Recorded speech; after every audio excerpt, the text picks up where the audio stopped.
welcome to News, News and Views. I'm your host, Don Burgess, and we're on probably the most exciting week of golf on the Bermuda scene with the Butterfield Bermuda Championships.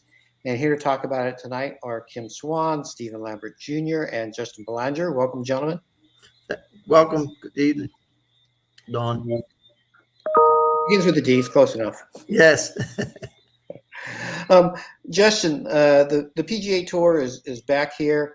What do you like about Bermuda and the Port Royal course? Yeah, no, and first off, Don, thanks for having us on the show tonight. It's always a pleasure to speak with you and speaking with Mr. Swan and Mr. Lambert. First off, we just want to give a huge thanks to Mr. Lambert's team for what they're doing at Port Royal, from maintenance to setting up the shop to getting the course ready. The course is in incredible shape.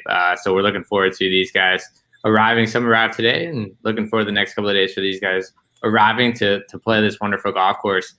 What they love about Bermuda is the hospitality. Even when I moved here almost 2.5 years ago now, it's crazy to believe that everyone just welcomed us with open arms, and we feel right at home. It's a beautiful spot, great golf, great people. The players come in here to Bermuda, to the island, and they just have a good time. It truly is a unique spot and stop on the PGA Tour schedule. Right. Kim and Stephen, what do you hear from the pros and the people who've come to watch this tournament? Well, you really can't replace the excitement that comes with having a PGA Tour event in your home country. And right from the persons who work at the golf course to the people who play golf and just the avid sports person, there's a tremendous amount of excitement that goes along with hosting the best of the best in any craft. And I'm biased being a professional golfer by trade, but from a tourism perspective, it certainly is a huge shot in the arm for us at this time. I'm sure Mr. Lambert can attest to that, but he's right on the ground there with having to do a lot of the things that Justin alluded to from the outset. Mr. Lambert? Yeah, it's great. I enjoy it. We're having a great time. We can't wait for the tournament. Is there anything that you have to do differently for this tournament than for local tournaments that are held there? Is different standard or different sets that you have to do? Well, absolutely. When you have a tour event come into town, the standards, the bars raised tremendously high. As one who was classified as a rabbit once, we had to go in and pre-qualify the Monday before the tournament started. So watching this tournament unfold brings back a lot of fond memories and of all the work that goes in behind the scenes. You can't have a tournament such as this unless the greens and the bunkers and the fairways and the rough and the like are kept to a particular standard. So there's a lot of work that goes in months in advance. And as you get closer to the event, you start to see it unfold. And just the scaffolding and the tenting and all those type of things that go along. As a Monday qualifier, I remember being there when people were doing that, putting the ropes around. It's so important to making an event run smoothly, Don. Just from a player standpoint of view, I'm looking at it. Mr. Lambert and Mr. Belanger can certainly speak more to the operational side of it, which is huge. I've been there watching them do it. Yeah. Go ahead, Stephen. I'll say I feel like with Advanced Week is what they call this week. I call Justin and his team 100%. I want to say 40, 50, 60 times, and it's always understood that, look, it's business, whether we're happy, sad, we work our butts off, and to be, and myself playing the qualifier the other week, to be on both sides of the coin, as they would say, it's amazing what goes on. Yeah, I agree with both Mr. Swan and Mr. Lambert 100%. It truly takes an army. And we couldn't do it without the support of not only the folks at the golf course, but the local community, the folks just all on island. I mean, our 600 volunteers that come out and help support and volunteer for the events, which is just incredible. And the amount of charities that we partner with in restaurants and small and medium-sized businesses that have just continued to support the events. And through this event, the Butterfield Bermuda Championship, we're able to give money back to the local community, and that's what it's all about in the end. Yes, we play golf for 1 week, but we really focus on being an event that's around all year long. That was on my question list. It was Kim and I were going over this earlier tonight. I said, besides the golf, how's the event helping the local community? Yeah, no, great question, Don. And we launched our Butterfield Birdies for Charity program, which has been fantastic this year. And it's open to any registered charity on island. And what this is, it's a matching funds program. And what we do is we've had the partnerships of some local companies here on island that have provided funds where we can give up to 10% of what these charities raise. And with what's all been happening with the pandemic, everyone is in need of a little bit of extra cash. I don't think anyone's ever going to say no to that. So we're just here to be a platform to help give back to the community that has given us so much. And also our volunteer program. That's one way we've started from 2019 that I've just continued to support the community is when you volunteer for the events, we'll give back $200 to the charity of your choice. So if you are interested in volunteering or want to be a part of the program, please don't hesitate to reach out to us. Now, Justin, what's the chances of getting tickets to the event at this point? I know, Don, you're pitching. You talking baseball earlier. You going right there to a good pitch right down the center. I like it, Don. Yeah, I know. Like on the day last time my haircut, the person who cuts my hair said, "Oh, as soon as the tickets are open, I'm getting them today." It's I will say the excitement around the event has been incredible, and that's thanks to the two gentlemen here on the call today, as well as so many other people. But in all honesty, we are completely sold out of our general admission tickets.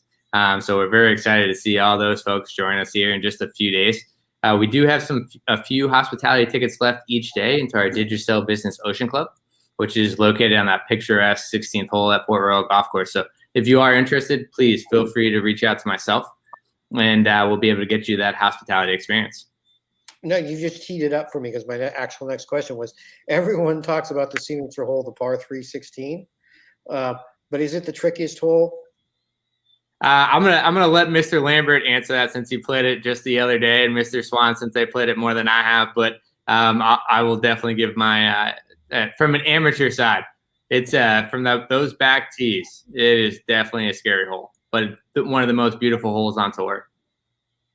Yeah, you got to be able to take it out over the water, depending on which side of the wind is blowing. Left to right off the water is very nerve-wracking to aim out into the water and bring it back. But if you're bailing out, like Mr. Swan does a couple of times, you go in that right bunker. Yeah, and those of us who can play out of bunkers will hit for a bunker to make sure we never go in the water. That's going to be a pivotal. That's going to be a pivotal hole. But I would venture to say that Port Royal's par 3s stack up as good as any par 3 that you'll find on the PGA Tour.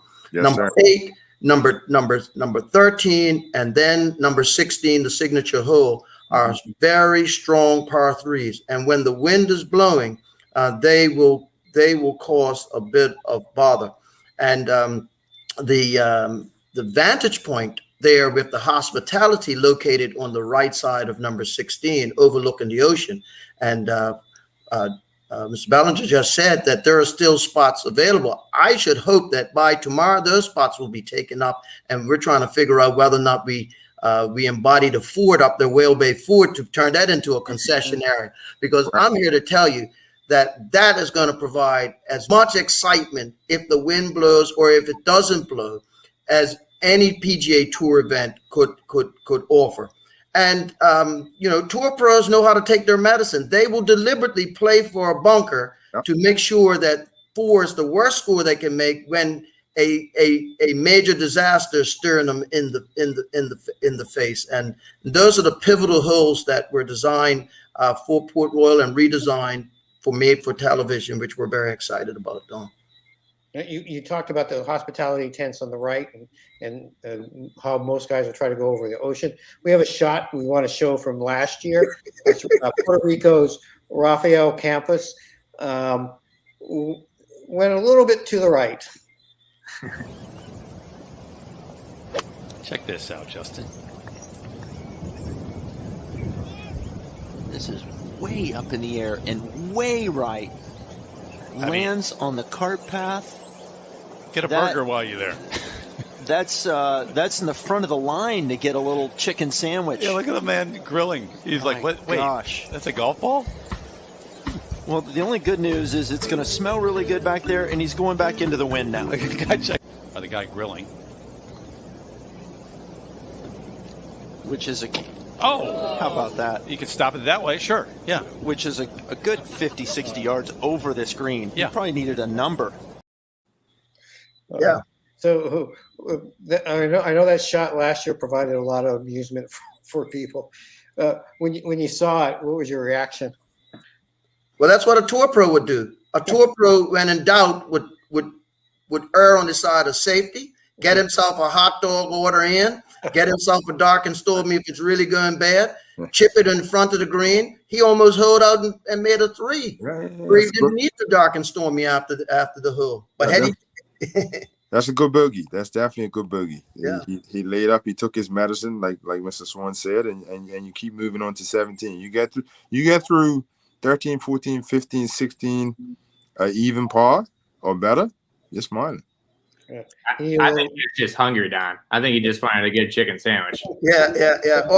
Or a fish sandwich. But Dawn, I got to share this with you. That stretch of holes that start at 13 have been named Tushy's Corner after the first pro at Ocean View, Herman Tushy Bascom, whose family comes from Whale Bay. And one of his family members is actually in the tournament, Chaka da Silva, the pro out of Mid-Ocean. Actually is from St. George's and Whale Bay.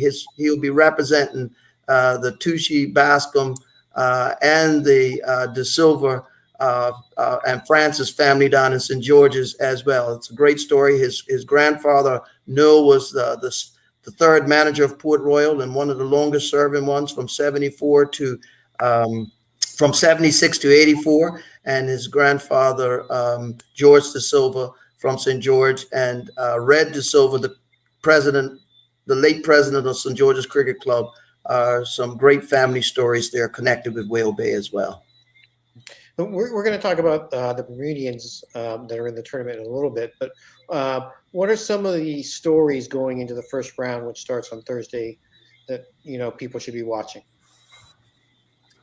Yeah, no. If you guys don't mind, I'll absolutely kind of start this one off. But Go ahead. Yeah, we have past major champion winners joining us here in Bermuda this year. And Patrick Reed coming off. We have Matthew Fitzpatrick. So a lot of big names who just came off the Ryder Cup. One, I think everyone on this call, I think one of the major stories is, Brian Morris, having Brian Morris in the field along with all the other Bermudians such as Michael Sims, Kamiko Smith. Damien, I apologize in advance. I'm going to butcher your last name. I'm going to say Damien P. and then Shaka da Silva as well. But it's very exciting.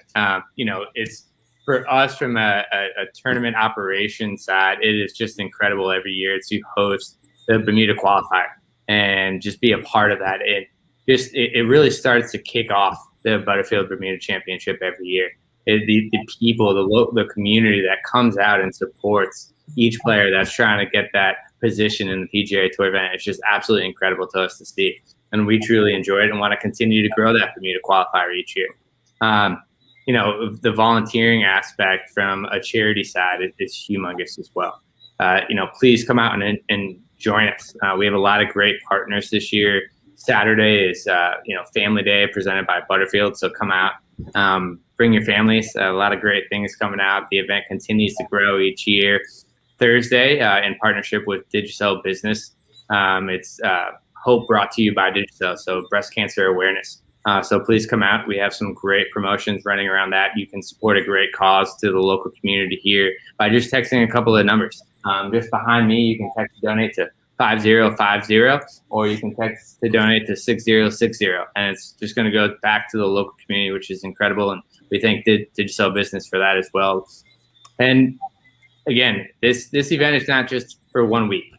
We hope to continue this and create a legacy here on island. And with the partnership with Mr. Swan and Mr. Lambert and their teams, it's just continuing to grow.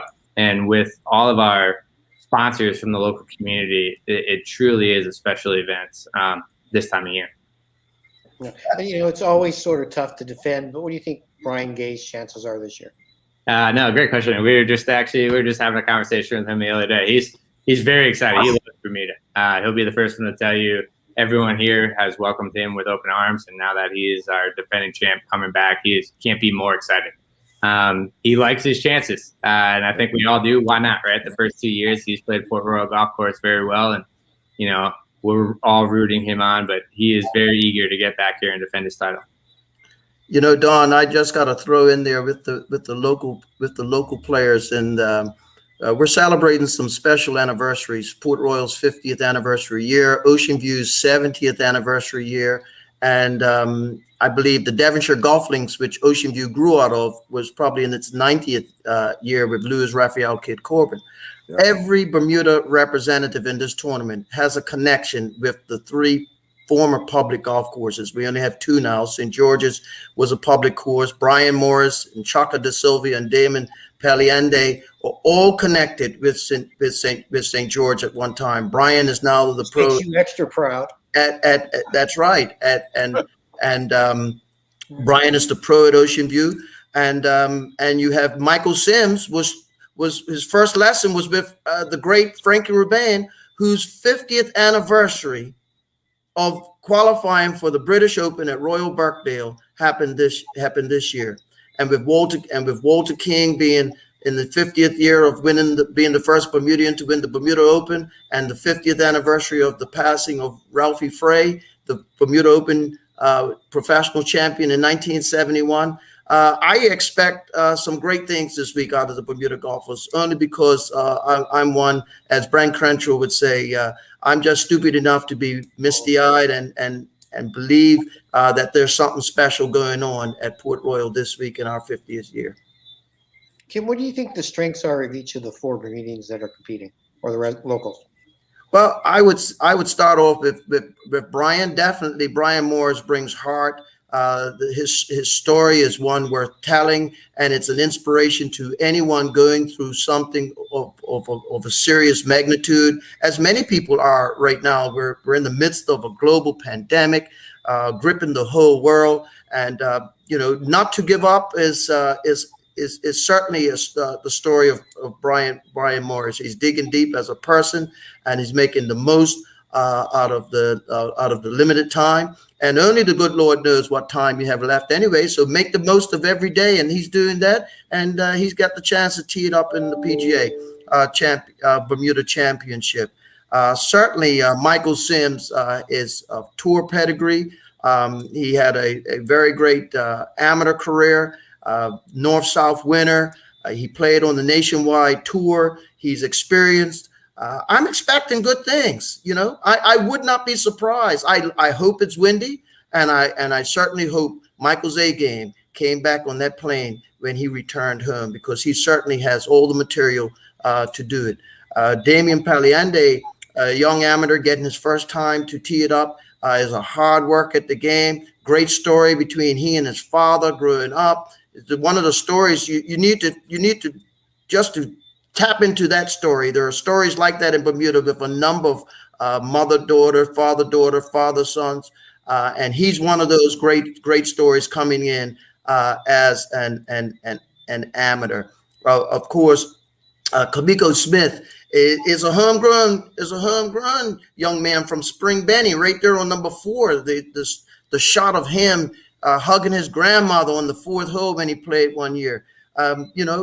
He's been away playing at a high level, and I would not be surprised if this not the week that he sort of breaks loose and busts loose and does something very special on the PGA Tour. This is not his first rodeo now, and so he certainly is relishing in this experience. And I've spent a lot of time around Chaka de Silva, especially this week. We've been hitting the ball together, and long player, comes from good stock of golf, good heart, beautiful young man, works in the industry, but has got a good solid game. And any one of those players that I've named there could do something very special this week when it comes time on Thursday. I'm pretty sure I said 4, and there's actually 5 because Brian got Yes. spot there. So just to correct myself. Now, the first 2 years, no locals made the cut. What do you think the chances are this time? I know Michael Sims has been close a couple of times, but is this going to be the year we have a breakthrough? I think so. I think someone's going to break through and make the cut this year. Definitely. It's time. It's the 3rd year. We got strong golfers. Kamika is doing it for a 2nd time. So is Sims, 3rd time. Chaka, Brian. I believe in all of them. I hope they all make it. But I believe at least 2 will make the cut. 2, bold prediction. Yes. Yeah, Don, it was actually today a player started to arrive at Port Royal Golf Course, and it was great to see Brian and Michael out here. I'm sure many of you all know, but Brian and Michael Sims are cousins, and they went out and they played 9 holes. And I think it was just a true special moment for them to play inside the ropes at a PGA Tour event. So we're very excited to see them play during the competition rounds. But like Mr. Swan was saying, we wish the best to all of the local Bermudians that made it into the field this year. And it's just a special moment for everybody on island, and just to see everyone come out and support each one. My advice, Dawn, to them would be don't focus on the cut. Focus on one shot at a time. Add them up on Friday when your rounds complete. Played enough PGA European Tour events and one U.S. Tour event to know that when you focus on making the cut, that's where you focus on. Focus on playing each shot, one shot at a time, sticking to your task, and doing the best you can. Add them up. Sims knows that very, very well, and I know that the others know how to do that. The players that you're up against, that's what they do. They work with sports psychologists. They stick to their task just like any athlete, and they just add them up at the very end. Don't worry about the cut. Worry about that one shot. That one shot that saves you a 5 instead of a 6. The one shot that goes near the concession stand rather than the ocean, that you can chip back to the front of the green and turn a 5 and turn a 4 from a 5. When you're looking a 5 in the mouth. And sometimes you do what that player that you showed that clip, he almost chipped it in and made a 3. But that's how tour players think. Tour players expect the extraordinary when everybody's expecting disaster. I'll never forget Sam Torrance said to me at the Jersey Open one time, he hit his ball left down by the tee, I was teeing off. And when we was in the bar, I said, Sam, what you make on that hole? He looked at me and he says, what the heck do you think I made, Swan? I knocked that ball into the bank. I got it to stop up there and I hold it. I took par and went along about my business. And that's the way a tour, and that's the way our 5 guys need to think. You got one shot at a time, add them up at the end of the game. Who might be some dark horse candidates to sneak in and maybe take the title this year? Justin? Yeah. No, there's a lot of great folks here that are coming to join us here in Bermuda, and we're very excited for everyone to come. I mean, we have major champion winners. We have a lot of great players that have graduated from the Korn Ferry Tour, and we just continue to look for each player to come. That's what kind of makes it so great at Port Royal Golf Course is I think it's kind of open to anyone.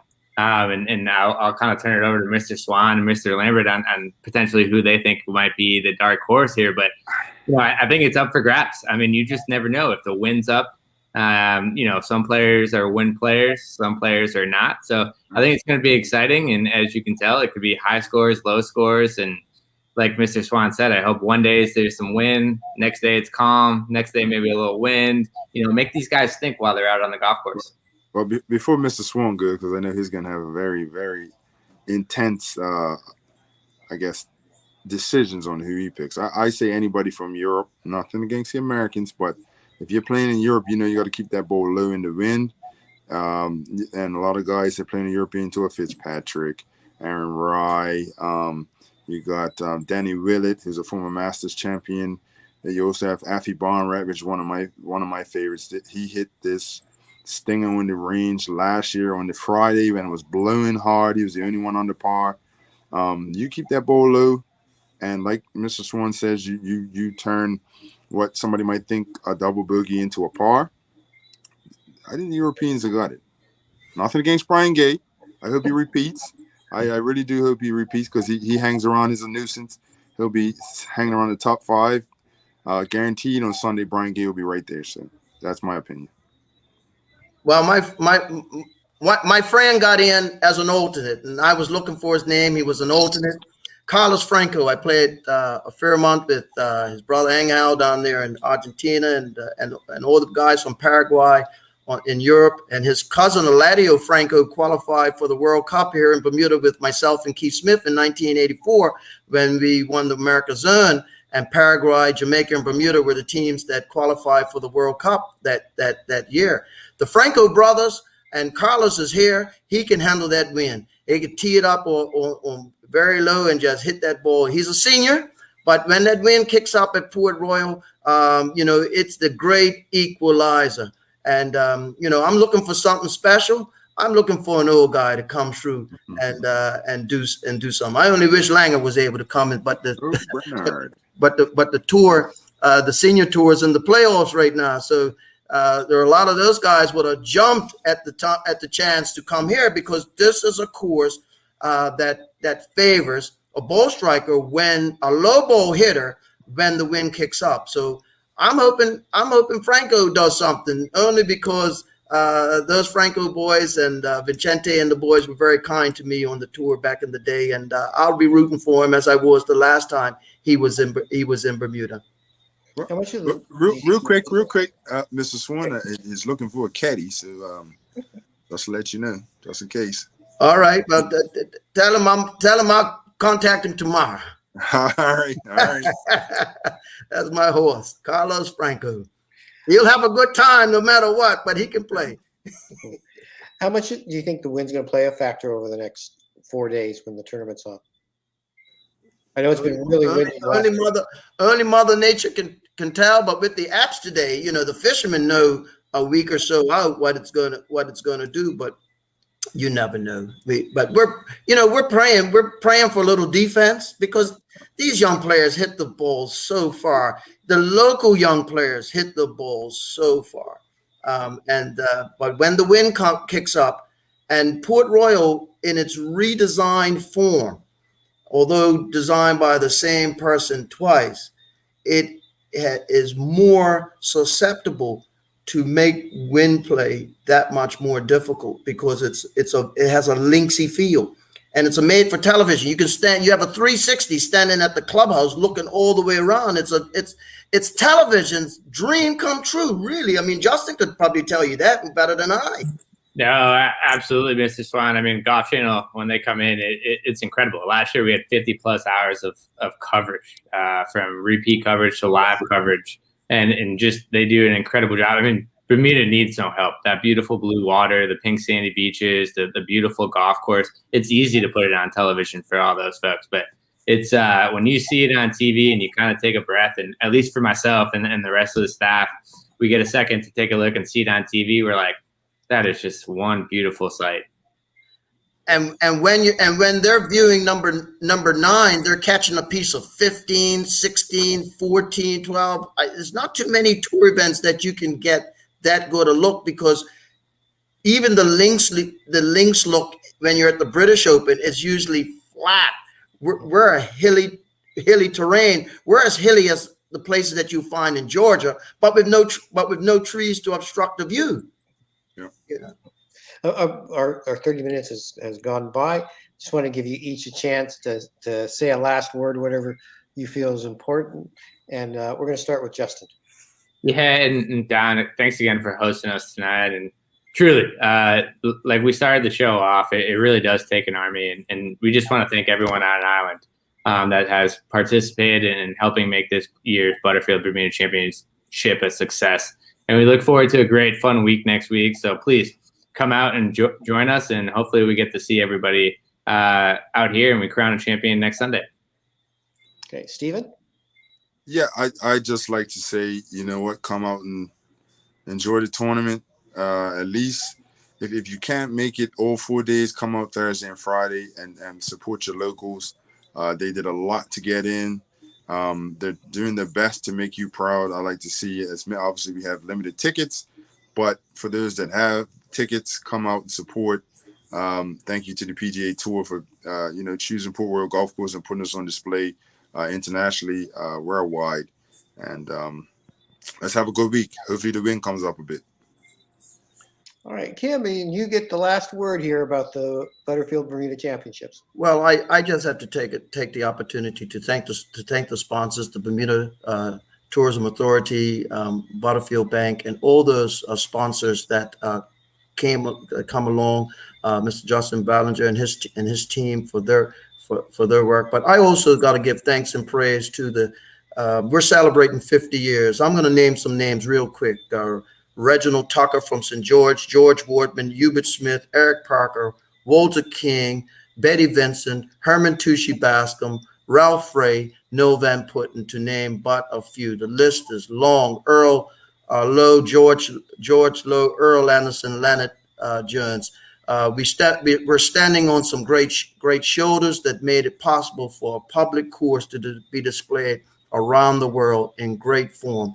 Long may public golf live, and we'll do our part to make it a quality public experience. And thank you for the PGA Tour for choosing Bermuda once again. Well, I appreciate your guys' attention tonight and for being here on us. You can be out and doing something else. And helping make this a great event for Bermuda. So once again, thank you to Kim Swan, Justin Belanger, and Stephen Lambert Jr. I've been your host, Don Burgess, for Burr News, wishing you a Bermudaful evening.